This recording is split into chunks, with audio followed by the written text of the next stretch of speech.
Dividend investing is a proven strategy for generating income, one of the income strategies that's used most frequently, in fact. But where you hold your dividend-paying stocks can make a big difference in terms of how much you actually keep. So here's a look at dividend income from SCHD ETF. This is the Schwab U.S. Dividend Equity ETF. This goes back over the past decade. Now, dividend yield ebbs and flows, and in the last few years, that's been due to the dominance of growth stocks, which pay little in dividends, if at all. But these regular dividend payments from some of the dividend aristocrats, dividend kings, the ones with long history of paying out income to shareholders, they don't come tax-free. And that's where the account type matters. Now, in a regular taxable brokerage account, you'll owe taxes on dividends every year. Qualified dividends are taxed at long-term capital gains rates, usually 15% or 20%. That depends on your tax bracket.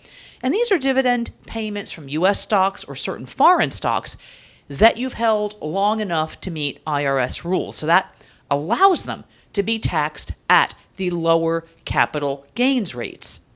But non-qualified dividends, they are taxed at your ordinary income rate, which could be much higher, even as high as 37%, depending on your income. So if your dividend stock pays $1,000 this year, you might only keep $850 or less, depending on your tax bracket. Now, here's where qualified accounts like traditional and Roth IRAs come into play.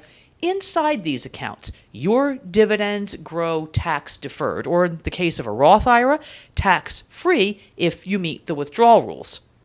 And that means you can reinvest 100% of your dividends instead of handing a chunk over to the IRS each year. Now, over time, that adds up. Now, there are times when it may make sense to hold dividend stocks in a taxable account, like if you're in a very low tax bracket. But if you want to maximize longer-term growth, putting dividend stocks in a qualified retirement account is usually the better move.